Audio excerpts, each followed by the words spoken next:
Hello and welcome to an all-new episode of Anime Brain Freeze. We are your frosty hosts. I am John. And I'm CC. And this is a show where we review all the anime series from the previous season we did and didn't watch start to finish. So after a couple of pretty long shows, this will be our first shorter episode, breather maybe, in quite a while, with only 2 reviews, although I don't know about you, John, but I got a lot to say about my chosen series, so... I think I have enough to say. I mean, we might sidetrack a little bit, but we'll get to that when we get to that. Because of very current events and developments. Because of unfortunate reasons. Yeah, exactly. So we'll see. Anyway, first John is gonna tell us if true love can bloom even in an online game with his review for Recovery of an MMO Junkie. And then I will talk about the unconventional superhero tale of Inuyashiki. So grab yourself a warm blanket to ward off the cold and get cozy. We'll be right back.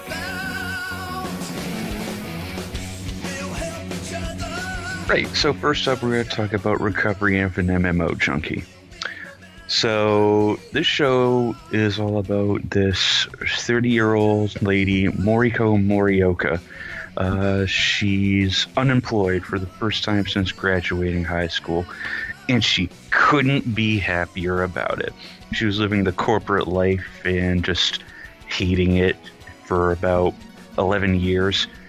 And after she quits, she quickly turns to online games to pass her free time now. Yay. Haven't we all been there? She reinvents herself as the dashing hero Hayashi in the MMO Fruit de Mer. Okay. Yes, some French-named Japanese MMO. Sure. Is it a classic fantasy MMO, or are there special things about it? It's, as far as I can tell, just a standard fare MMO. Okay. If you like your free-to-play games. No. But yes, with all of these pesky societal obligations of the real world out of the way, just gone, she dives headfirst into the game where she basically throws herself headlong at this one encounter, and she keeps just getting beaten to shit and she can't win. But she... Farming Nergigante. I've been there recently. She meets this kind and cute healer girl named Lily, and they befriend each other almost instantly, and they become inseparable. She joins up with Lily's guild, the At-Home Party. That's at as in, the symbol at, because... Yeah. Clever. So, Moriko adopts this reclusive lifestyle and ventures out from the safety of her apartment only when it's absolutely necessary. The true shut-in neat life, the elite neat life. Unknown to Moriko, there's this 28-year-old corporate worker named Yuta Sakurai who is also logged into the same game. They coincidentally bump into each other at a convenience store one night. They write off their meeting as no more than just a chance encounter with a stranger. But there's more to that than they think. So, can I make a wild assumption here? Go on. Is he like the girl she met on the game? How did you know? Wow. I mean, it's not problematic that is not surprising. I'm just wondering if they go anywhere with that. I mean, a lot of the story beats in the show are largely predictable, but that's fine because the show is definitely more about the interactions between the characters than it is the overarching plot. We know from the moment these two characters meet that there's going to be something between them, and the way their relationship develops across the 10 episodes of the show it feels meaningful and interesting. There's been a lot of these shows recently. There was another one in the same season that I'm going to touch on next week that had shorter episode counts, but it felt like they were able to manifest their story a lot better in that shorter time. So I don't know, it just struck me as weird that these shorter shows seem to be able to more succinctly do what the longer shows cannot. I guess it all comes down to how much of story and development that story wants to tell, and how, focused the vision of the creators is. And I guess for this one, it was pretty good. Yeah, it definitely was. Basically, obviously, if you couldn't tell, Moriko and Yuta end up together after trials and tribulations. Just, I don't feel like that's a spoiler because you figure it out pretty early on what's going on.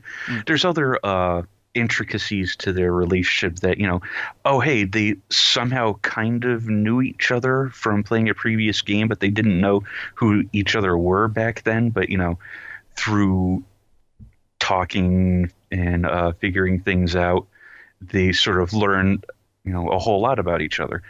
One thing that's really good about this show that a lot of other shows, gamers, seem to get very wrong about, with misunderstandings, is that, hey, if you talk things out, you'll be able to work things through. And this show does that. It does amazing. that really well. Oh, that sounds so refreshing. And I think it's because this show is targeted at, an older audience. Moriko is in her 30s, Yuta is in his late 20s. So having, this goofy teenage BS that a lot of these shows and manga and stories seem to love doing, just doing something a little more refreshing and not as off the walls it's nice. Yeah, it's nice for once. Sounds more grounded and, more akin to a realistic relationship. Yes. It's not, we're just going to keep, throwing this junk around because it's funny. Haha. Gamers. Yeah, don't get me wrong. I also think that teenagers throwing a hissy fit over every small minuscule bullshit is very realistic. But it is. But it's refreshing to see a show that is geared toward a more grown-up audience who come to terms with their feelings and everything. So. And I sort of feel like while watching this show that, this is more of the type of romance story that I'd like to watch moving forward. Because, I'm not a fucking teenager anymore. Neither of us are.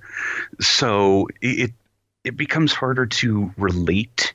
And I hate using the word relate or relatable because that's sort of become a stupid meme now. Mm-hmm. But the story is relatable for people our age, mm-hmm. in their late 20s, early to mid 30s. So does this mean that John is actually moving past the high school rom-coms? No. I believe it when I see it. I feel like maybe, because there's another show this season that we talked about in the sneak preview that I sort of ended up tossing aside because of that. We'll get to that, though.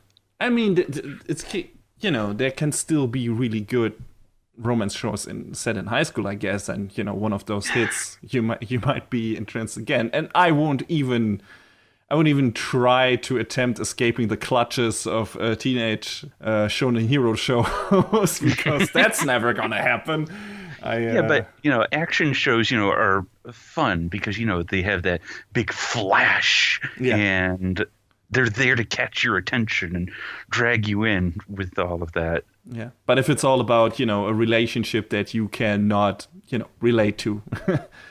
Or that you cannot find yourself into or can't imagine yourself being in that place, you're right. Then it's probably harder to stick with that, at least if there's an alternative in that kind of genre. And apparently MMO Junkie, delivered that kind of alternative. Oh, definitely. I kind of slept on this show for about half of the season, and then I didn't quite binge it all in one day, maybe in like 2.5 days. But I'm glad I didn't pass it up entirely because I think it's definitely worth watching because, like I said, there's not many romance stories of this flavor. The last one that I can really remember was Servant Service, which was a workplace set rom-com that was actually written by written and worked on by a lot of the crew that did Working. So, it had its spiritual grown-up successor in that show, which was kind of neat. I mean, right now, After the Rain might be something that goes more into that direction, but I can't be sure about it because I only watched the first episode. So I don't know. Maybe see how that develops. Yeah, I mean, but when we talked about it in the sneak preview, I remember looking at the description of the show, like the huge gap in ages between the characters and thinking, I mean, it can go horribly wrong, but, just judging from the first episode, it seemed like a kind of innocent approach to this. However well that might work out in the end, but, Yeah, and I mean, I remember, and I've seen a lot of people talking about, like, on Twitter and on social media that, it is a good story and a good show. I don't know. Maybe I'll look it up at some point. I don't know about you, but I have so many backlog shows, shows that I want to watch before I die. Yes. There's a lot. Even when you're like put out of commission in terms of work for like 2 weeks and should be able to catch up on a lot of anime stuff, there's always other stuff coming up that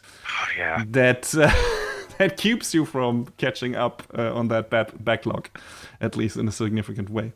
But there's always current shows. There's always something on Netflix or on TV or on this or on that. Or other media that you want to consume, game-wise and stuff like that. Yeah, but let's go back to the other junkies. So we talked about gamers earlier, and what the shortcomings were compared to this in terms of its romance. So how does MMO Junkie fare in terms of its setting, which is the online gaming world? Does the story make enough use of that in a creative way, or is it just decoration like it was in Gamers? It actually, sticks to its core theme of, hey, these people play a game and that's how they bonded and got to know each other. And we see them playing the game and talking about it. And it's just like, yes, this is a core theme you established from the start and you kept with it. It's not like games where it's like, oh, we're a bunch of loser nerds who like video games, but fuck video games. We're not going to talk about them anymore. Like, I think while we were talking about it and I was reforming my opinion on it, that's what really bugs me about the show, that, they couldn't even stick to their core theme. Yeah. Whereas with this, they hit on it, they hammer it down, and it's like, yes, this is a large part of the show. Good. And we see them playing it, but the interesting thing about this show is it was worked on by the studio Signal MD, and they've worked on stuff like Adam the Beginning, one of the Cyborg 009 movies, and that movie Napping Princess. Okay. It's clear, it's quite clear that this show didn't have much budget. However, they used it really well, because this isn't a show where you need to have a big sweeping scenes of like amazing sakuga. No, you just establish that they're playing the game, show them in the game, show them talking about it. They made it work for, they didn't overstep what they were trying to go for. I think that's the best way to word it. Okay. So, when there are shortcuts, they are not really that noticeable. Right. Or they're put in the right place where they don't matter that much. Right. Like, even the intro sequence, it's very simplistic, but it works so well. Like, there's even a part in there where you see what is essentially the game's character creator, and you see like the sliders moving back and forth and the options changing and the character appearances change. It's again, matches with the theme, and it looks really cool and it works so well. Mm-hmm. So the female protagonist chooses a male avatar and the male protagonist chooses a female avatar in the game. And I assume it takes some time for them getting a clue, that the people on the other end is the opposite gender of the avatar they chose. And I guess that's where some of the comedy comes in. Yeah, a little bit. All right. So, I mean, is that like extended to an, I wouldn't call it unbearable, but to a ridiculous amount of time? Or is there like a point in the show where they say, okay, we've done enough with this and now we clue the characters in and, Yeah. to try to develop the relationship further? Yeah, they don't dwell on it too hard. They're like, "Oh, wait, that's you," sort of thing, and then they Okay. move on. And then they move on from it. Well, let's be real. In real life, when people play MMOs, how often do you choose your? How often do people play an opposite gender? I mean, I know I do in Final Fantasy 14. So Yeah, weirdly enough, I don't do that often myself. I don't know why. Maybe because it's like I can see the appeal, but it's like, okay, this is like, for me, those games where you can choose your own characters always self-insert. And so I always really try to pick a character that kind of looks like me and try to imagine myself being in that world and stuff like that. it kind of depends on the game for me. Like I know it just sort of dawned on me to do that back when I started playing FF14, so I kind of ran with that. There's some other games and it doesn't really matter as much in this, but I play a male character in like the Souls games, and I say it doesn't really matter because your face is going to be covered up with armor. So Yeah. Yeah, it's.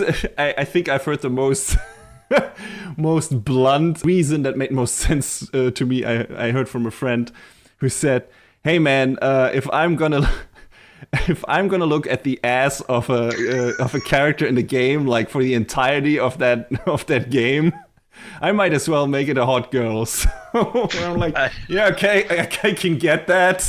I can see where you're coming from. So yeah, I've heard that argument. so yeah, I guess that's one side of the argument. Yeah, but I was just wondering if the show, is would be doing anything else, beyond the comedy angle with that, or if that's just there for the initial confusion and keeping the characters, a bit apart from each other in the beginning, and cluing them in right from the beginning who is the other character, and making the developing romance a bit more, interesting that way. So I guess that was like the main reason why they chose to do that. Yeah, pretty much. I think before we start talking about staff, because it's kind of important that we get to that. My only real big complaint is that some of the side characters got pushed to the side a bit, and they didn't really get developed as much. Like the three, big main characters that we get to know are obviously Moriko, Yuta, and one of Yuta's work friends who was just there to be, a shithead for no real good reason. This guy Kanbei. Funny shithead? Is he like someone to bounce like Yuta's thoughts off from, or? I think his role in the show was basically to be the impetus to get Yuta to act on his feelings. Okay. Basically, because he like kind of taunts him a bit. Like, hey, what if I ended up with her? Huh? And Yuta's like, yeah, I don't want that to happen. So he spurts him into action by being Pretty much. kind of an ass. Okay. All Yes. right. Well, is it well-meaning or is he serious? Like, does he want to snatch her from Yuta, or is he like, yeah, I'm doing this to like get this guy out of his fucking chair and do something about the way he feels? It comes across as very much the latter. So, Oh, that's nice. I mean, then he's a good guy underneath. So I mean, he still acts like kind of Pinhead because of who he is. Like the character that he makes in game is a very masculine lady, like just this huge frame, like bruiser of a lady. It's like, oh, Jesus. okay. It's funny. So I mean, we get to see some of the other members of the guild, and there's some level of interaction with them, but not a whole lot. Like one of them we get to know works at, conveniently enough, the convenience store that Yuta and Moriko go to. How about that? And then two of the others are like husband and wife but we don't, it's not really much beyond that on their front.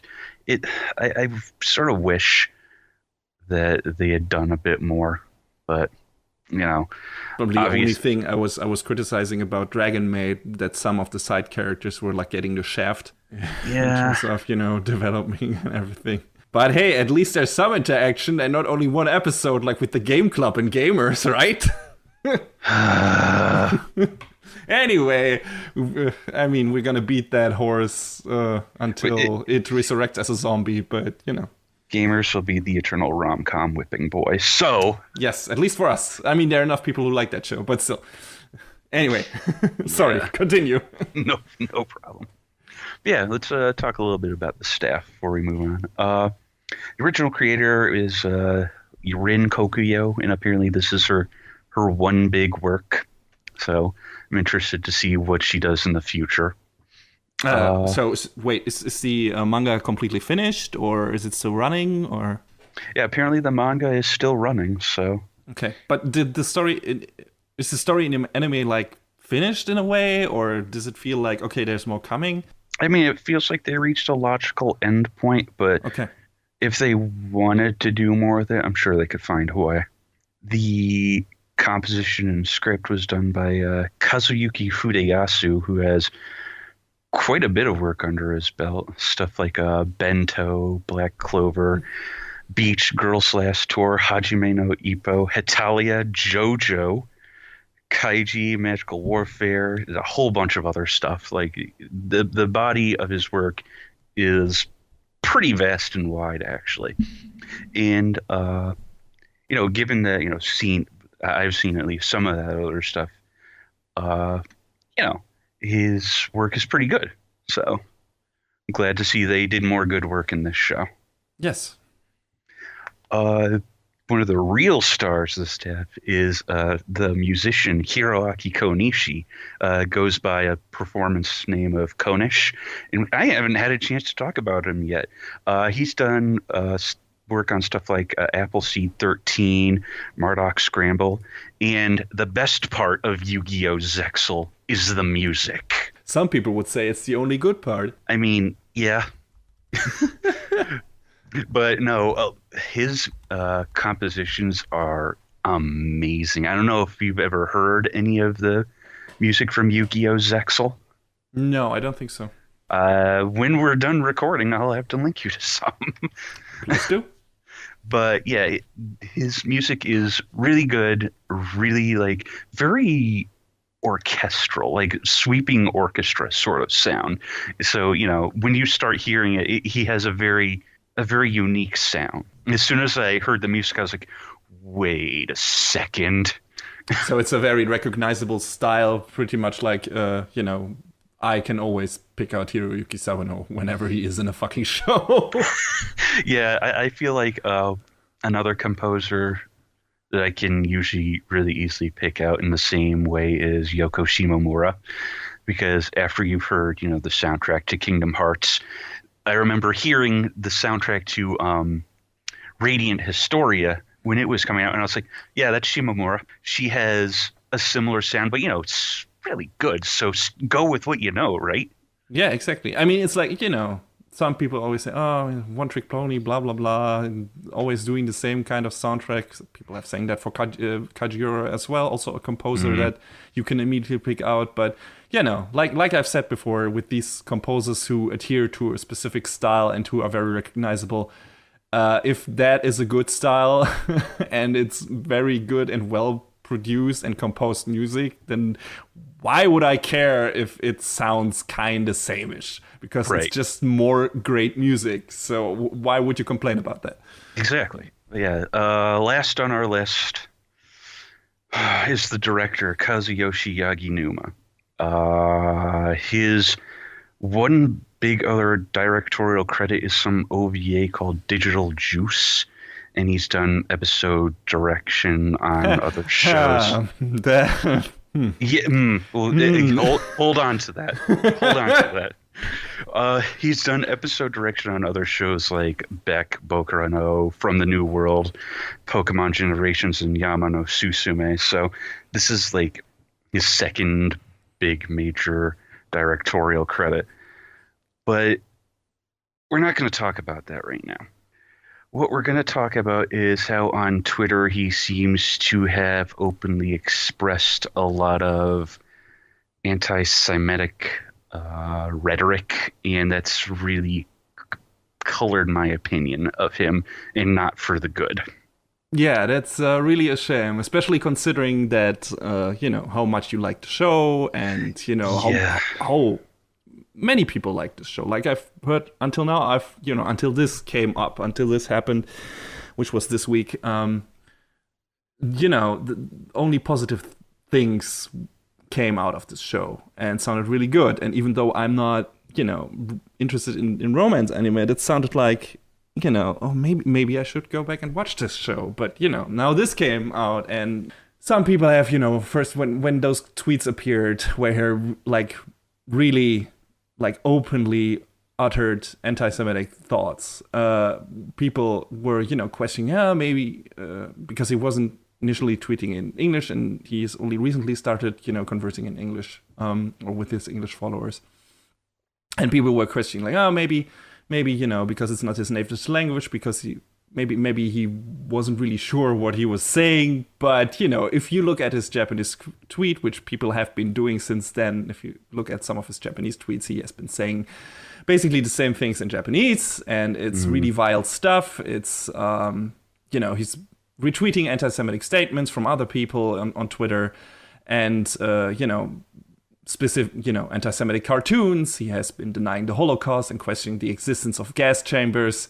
He's been saying the Japanese anime industry is hopeless because it's being made Jewish, whatever the fuck that means. Yeah, I started to read that stuff and I was like, okay, all right. I understand that, the animation industry is tough. But, what? Yeah, at least he seems like a giant idiot, if not a giant piece of garbage and waste of oxygen. So, that's problematic. Like I said, considering how much you like the show, how much people like the show, and if you do that, and you are a decent human being, what do you do in face of such a development? Like, what would you do? We up till now you said like, man, this is a show I would recommend, but yes. After this, what is your stance? Like, what are you gonna do? That's tough because, I do think this is an excellent show and worth watching. I guess the balance I could strike is moving forward.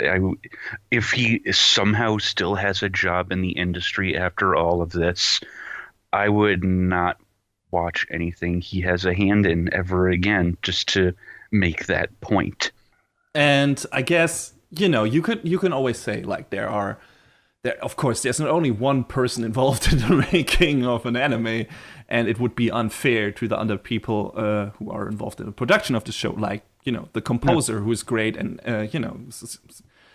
script writer and everything. Would be unfair to not give the show, the recognition it deserves for what it does. But at least you should always keep in mind what one of the main executives of the show is and what he said, and maybe reconsider watching the show and reading the manga instead, because at least the creator of the manga so far apparently seems to be a decent human being. At least I have not heard anything of the opposite kind. So yeah, if you are interested in that story, maybe consider and you plan to invest money in it or something, into watching it or seeing it or experiencing that story, maybe buy the manga instead of paying for the anime or something like that.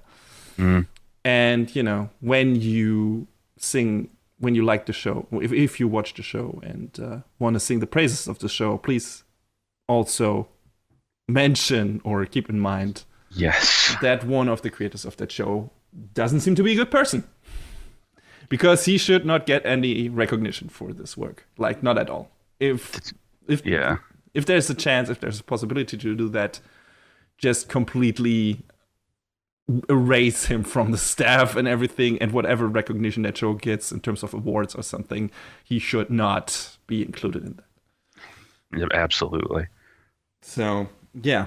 You know, it's shitty when things like that happen because, you know, they harm, they through shade at an otherwise apparently great product, a great show, something that people enjoy and something that brought happiness and you know, fun to people's lives, which I think it did to yours, John. So Oh, definitely.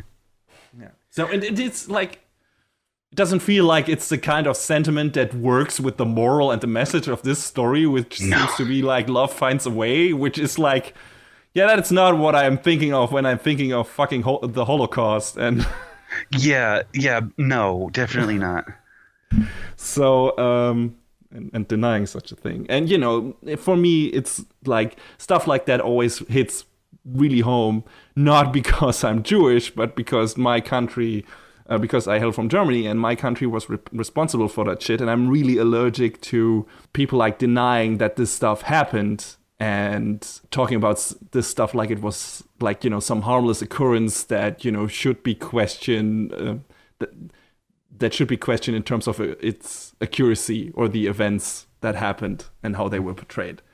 And I've seen so many documentaries. We have like, I talked about this when I talked about in one of our sneak peek about Dies Irae, which was a show that was really, you know, was using Nazi iconography and people from, you know, from real World War II history on the German side who were monsters and making them the kind of cool-ish anti-hero villains of this show and glorifying them, and that like really pushed my buttons.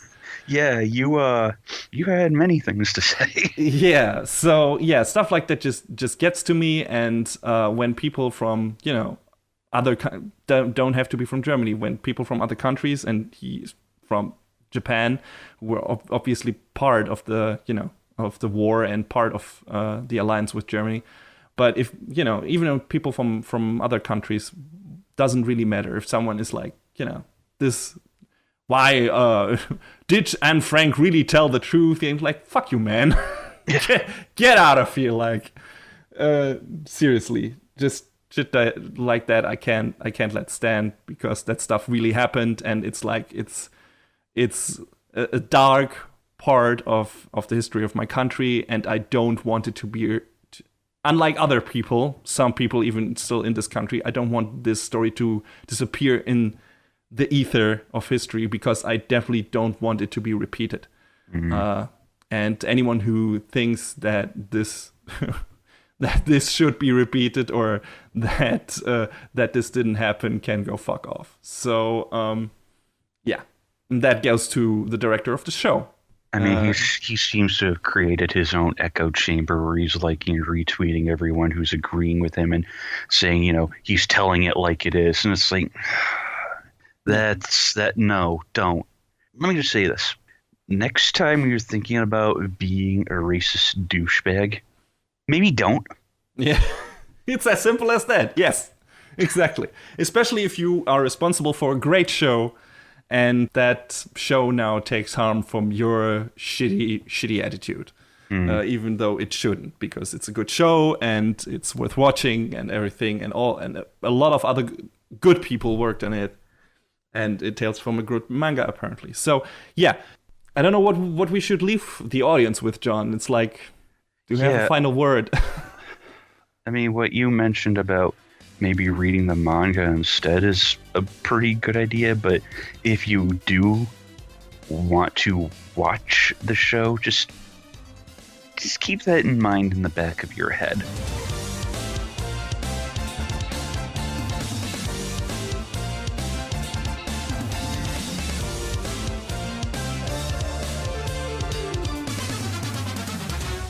Ichiro Inuyashiki doesn't have a great life. He's 58 years old, but looks at least 80. He has a boring job. He's very soft-spoken and thus often ignored. He doesn't make a lot of money, lives in a small house, and his family doesn't like him. Some parts of his family because of that reason. Not money, small house. And then one day his doctor tells him that Inuyashiki has cancer and not much longer to live. So to say he's down on his luck would be kind of an understatement. When walking his dog Hanako in the evening, probably the only living being appreciating him, he suddenly gets struck by an explosion. Oh. Apparently that explosion was caused by accident by some random aliens who can think of only one solution for fixing their giant fuck up, and that is transferring Inuyashiki's consciousness into a brand new cyborg body. But since they seem to be an incognito military ship, the only bodies they have lying around are the fully equipped combat versions. So when Ichiro wakes up, he finds himself suddenly the most powerful weapon on Earth, and he doesn't have to wait long to make use of his new abilities. A homeless man living in the park is being beat up by a bunch of kid hooligans and calls for help, and Inuyashiki hears it and steps in. He fends off the little assholes and thus begins his journey to becoming the most unlikely superhero ever. But, as we all know, every hero story needs a villain, and Ichiro has no idea how deeply his origin and that of his destined nemesis are intertwined. Alright, so this anime is based on a manga by Hiroya Oku. You might not be familiar with that name, but you have probably heard of at least one of his other works, and that is Gantz. A series I did not like, for many reasons. And I wasn't aware he was the original creator behind this story when I watched the first episode. Back then I thought, hey, here is this weird, goofy little story about an old man who becomes a superhero. This sounds fun.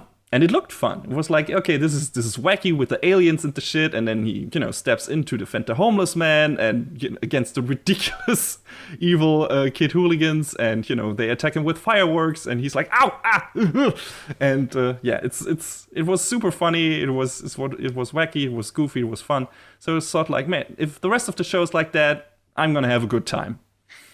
Had I known at that point that this was Oku's story, I would have stepped away from the first episode with a completely different attitude, and also expected a lot more bloody violence coming my way. And we get to that, but first let's get the production info out of the way. So the series is produced by Studio Mappa, who have done a lot of cool stuff, many of stuff which I've watched, actually. They worked on the new TV series for Ushio and Tora, which I've also reviewed on our show. They also worked on the Ro anime, one of which is currently running, with Vanishing Line, which is also pretty cool. They did Hajime no Ippo Rising, third season of Hajime no Ippo, which was also really good. They worked on Kakegurui, which we talked about, which didn't live up to our expectations. But, visually was also a very interesting show. They worked on Yuri on Ice, also a show that didn't live up to my expectations, but for some people was the greatest of all year, and at least the greatest of that season. So and they worked on TQ, a show that John watches and I think likes. Yeah.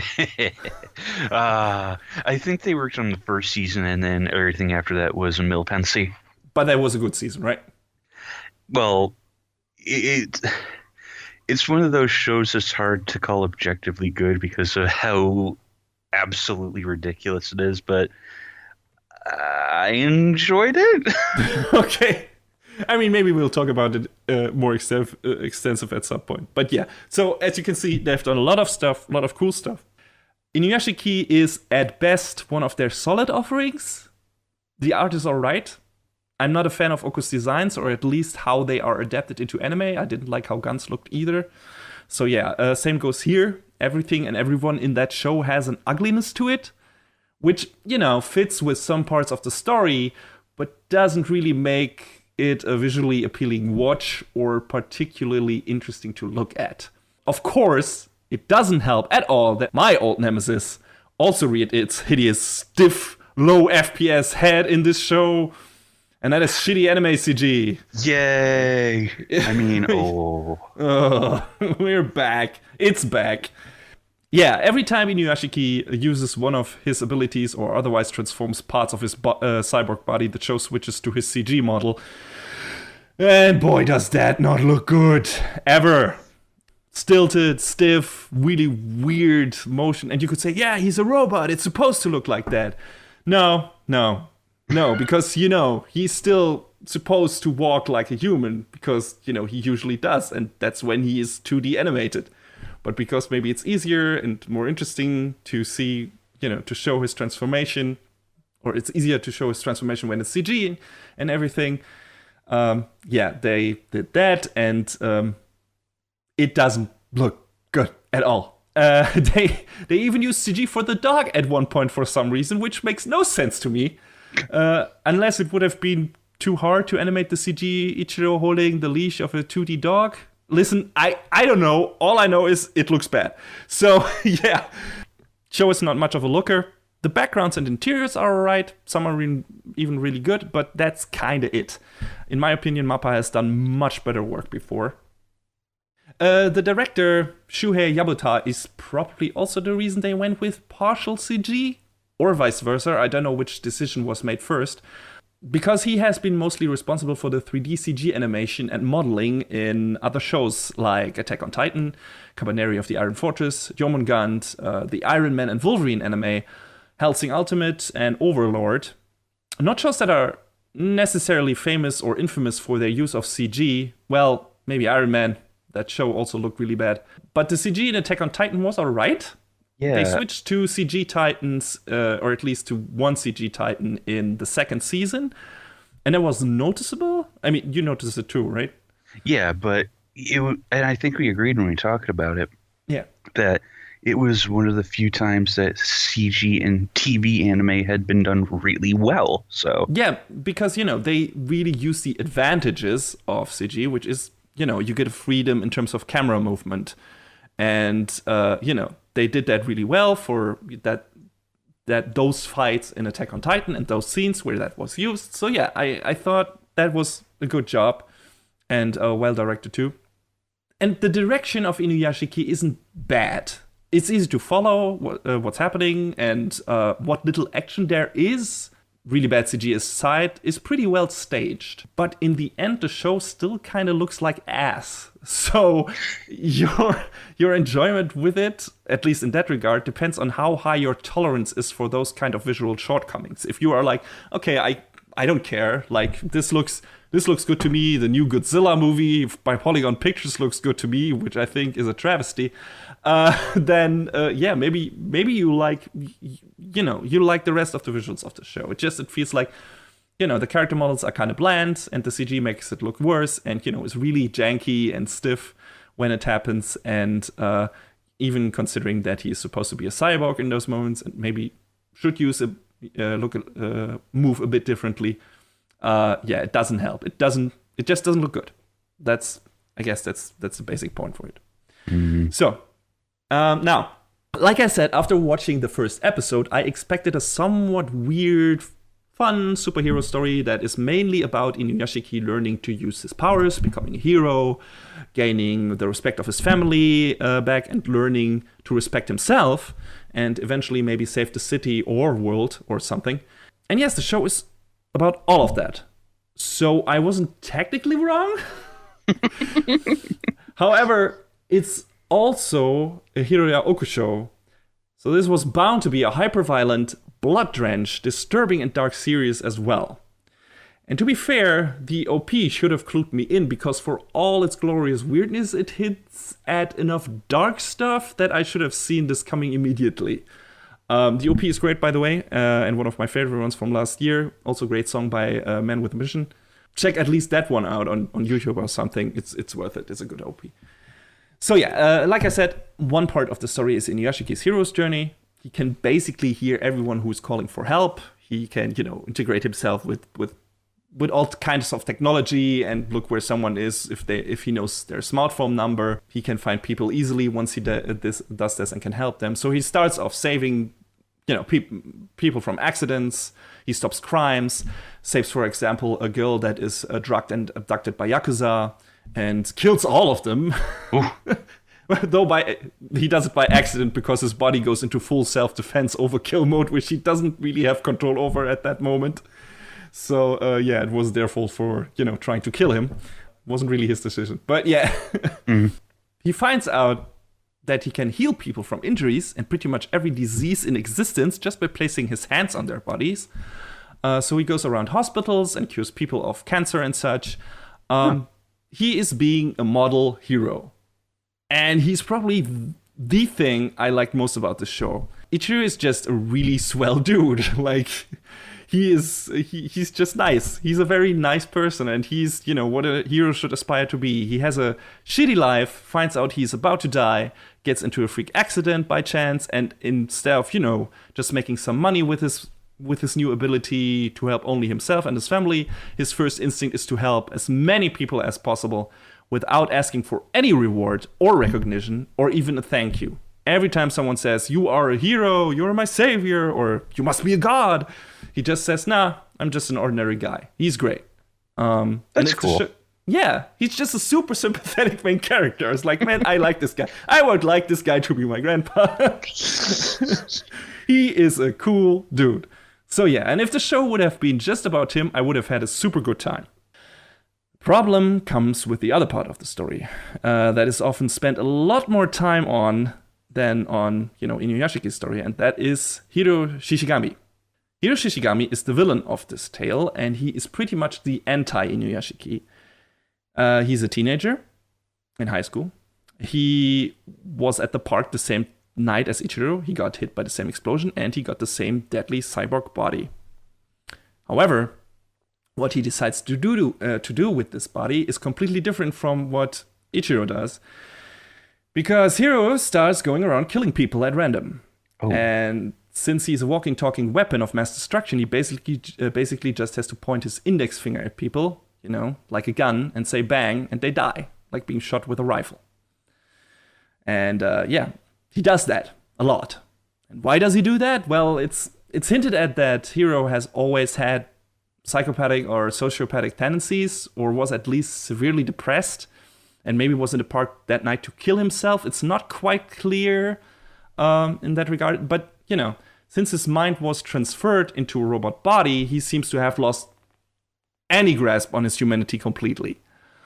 And shortly after the accident in the park, he's walking around, not feeling like a human being anymore. Am I just a machine? Blah, blah, blah. Well, technically, he is not a human being anymore, but he's still got his mind and everything, and his memories and stuff like that. So does Inuyashiki, and he decides to do something else with his newfound power. So, anyway, what happens is Shishigami stands at a train station, and a man gets hit by a train in front of his eyes and dies. And that seems to be a theme with Oku's works. I'm looking at you, Gans. People getting hit, lots of people getting hit by a train, or the main characters getting hit by a train there too, by a subway train. So yeah, when Shishigami sees that guy dying, it makes him feel alive and human again, because he's still around and that guy is dead. Apparently, that's the reasoning. But yeah, that's what he feels, apparently.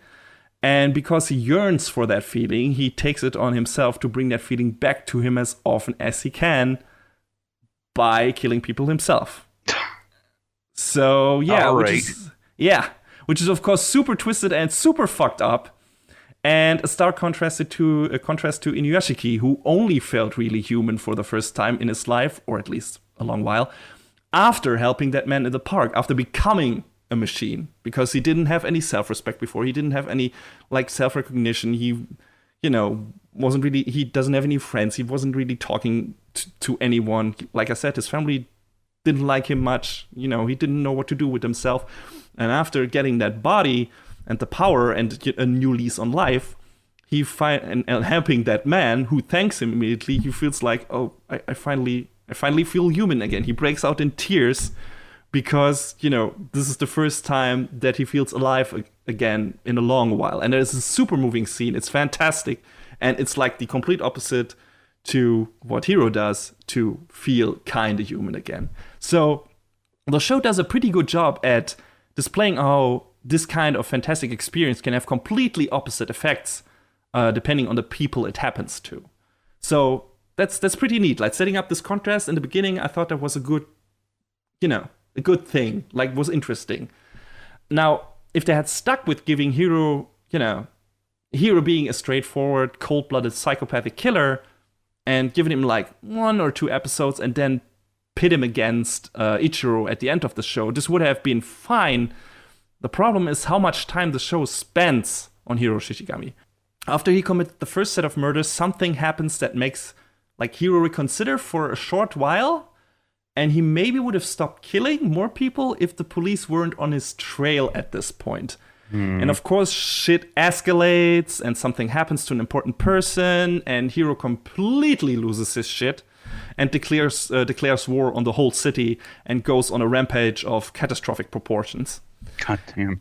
Yeah, and during all of that, especially because it spent so much time on him, it really felt like the show was trying to make us see things from Hiro's perspective and get some sympathies for him, which I could not muster up at all. Like, we see the police getting more and more ruthless. You know, that's how the show is trying to get us on his side, I feel like. We see the police getting more ruthless to a ridiculous degree, even towards innocent bystanders. We see Hiro go after assholes on social media who he deems responsible for what happens to one of his family members. And yeah, all of these people are assholes in this story, and some of that social commentary and criticism couldn't ring more true, especially in current day. But that doesn't change the fact that Hiro is a fucking psychopath who killed at least dozens of innocent people before all of this happened. And when he still had the chance to turn himself in and not resist, when, you know, the police was still trying to apprehend him and imprison him and not kill him yet, for, you know, good reasons, he didn't turn himself in. He didn't surrender. He didn't try to, you know, get help. And I mean, in the very beginning, you could make a point for him being a member of society who didn't get the help he needed and was left alone, kinda. And like, he wasn't responsible for becoming a living weapon. That's true. That's the, you know, weird sci-fi aspect of the show among, you know, the cyborg bodies and everything. That it's like the aliens pretty much responsible for this shit. But, you know, I think by the point in the show where he has killed half the city, working on giving that guy a, you know, fucking redemption arc is totally moot. Like, yeah, why are you still doing that? And yet the show like seems to want to do that, which just didn't work for me at all. At the end of the show, he says the words, and I shit you not, "Wait, I am the villain?" And I yelled at my TV, "Yeah, no shit, fuckhead." Like, I mean, it's terrifying all in itself that he didn't recognize his deeds as the truly villainous and being the bad guy, and, you know, speaks for his psychopathic tendencies and everything. But my suspense of disbelief can only go so far. Like, I mean, if you show your villain in the first couple of episodes shooting an entire innocent family, a father who takes a bath with his little kid who, when shot by Hiro, falls on his son and fucking drowns him in the bathtub. When you show me all of that, you kind of have your villain set in stone and made him an irredeemable monster. Like, no question about it. I mean, you can't pedal back from that. There's no way. Seriously. And all of that cruel, violent nonsense takes so much time away from, you know, getting to learn more about Inuyashiki and his family, which I really cared about and which I wanted to know more about and see more screen time of, and I didn't get that. And then that really pissed me off after a while. We spent way too much time with Hiro Shishigami, really. And I mean, they're building another connection between Ichiro and Shishigami by making Hiro's friend Ando Inuyashiki's sidekick, which was pretty cool, to be fair. He helps Ichiro getting a grip on his powers and find more people in need and everything. He, you know, helps him understand the tech behind everything, and how to properly control his weapons so that the shit with the Yakuza doesn't happen again when, you know, innocent bystanders are in range or something. So, but again, that connection in the beginning is used to give Hiro an anchor to society that he seems to care about. In fact, they do that multiple times with different people during the course of the show. But then he doesn't properly act on those connections that seem to matter to him, even if those people ask him to do the right thing. So, fuck Hiro Shishigami. Like, seriously, fuck that guy. He's like a really shitty person. And why are we spending that much time in the show on that dude? Like, and why are you trying to raise any kind of sympathy for him? And also the whole thing paints Inuyashiki in a bad light in the end too, which was really disappointing because it takes him and Ando way too long to get their shit together and try to stop that piece of garbage Hiro. I mean, I get that Ichiro is really inexperienced, but read the room, man. Like, when there's a guy who is, like, killing people and you're still staring at the screen, wondering, what am I gonna do? Like, you do everything you can to find that fucker and bring him in. And if you can't, then end him. Like, Inuyashiki's hesitation at the end was, I don't know, really damning. And that was kind of disappointing for me too.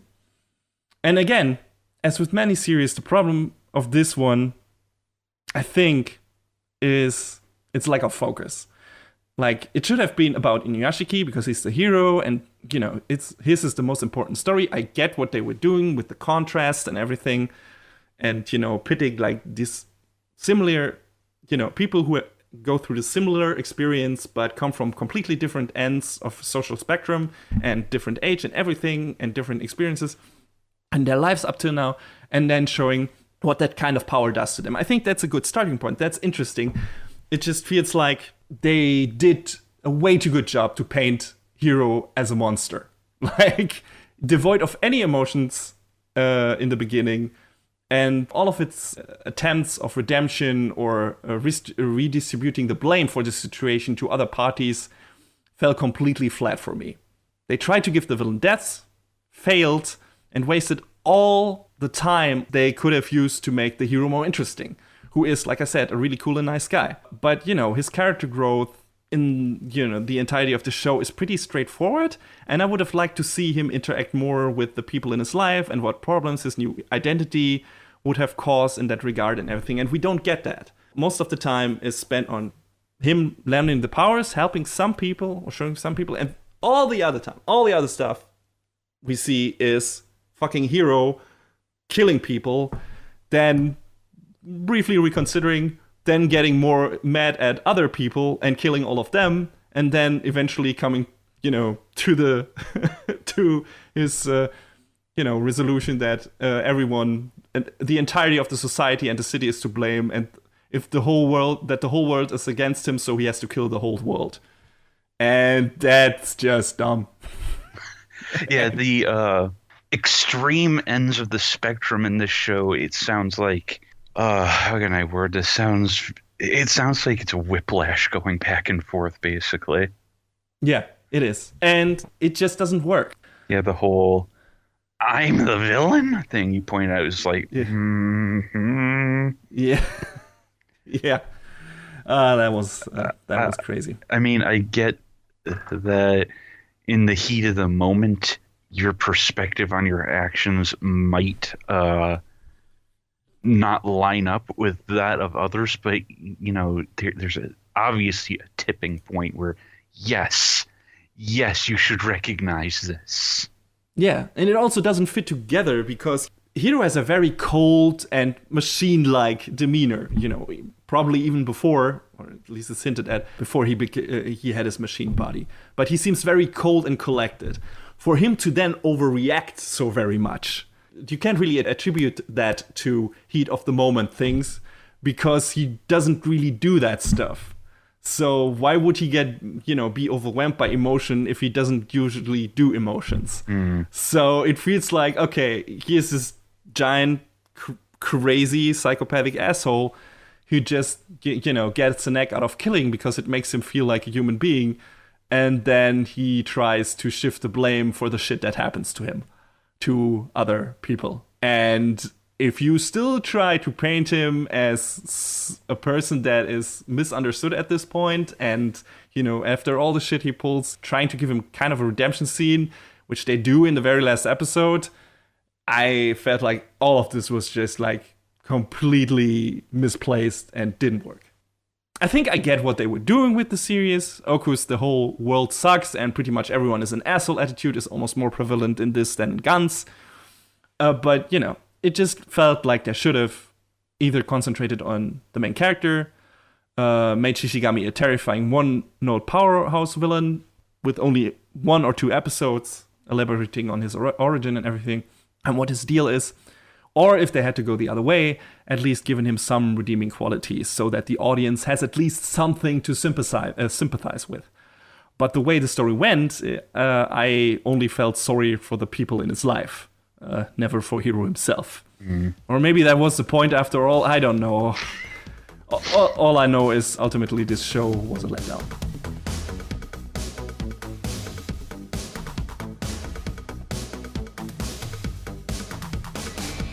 And that's a wrap on the 45th episode of Anime Brain Freeze. All the music in our show is from the Double Dragon Neon soundtrack by the amazing Jake Kaufman. Please go to virt.bandcamp.com and check out his awesome work. Our show is available on most of the popular podcast services, but it's always worth visiting animebrainfreeze.com for some interesting articles linked in our episode release posts. Follow us on Twitter at AnyBrainFreeze. We tweet regular updates and fun anime-related stuff there. Leave us comments and questions on Facebook and our YouTube channel, or send an email to animebrainfreeze@gmail.com. We would love to read your feedback. Thanks for tuning in. We hope you had a good time, and please join us again on our next show. Macht's gut. So long, everybody.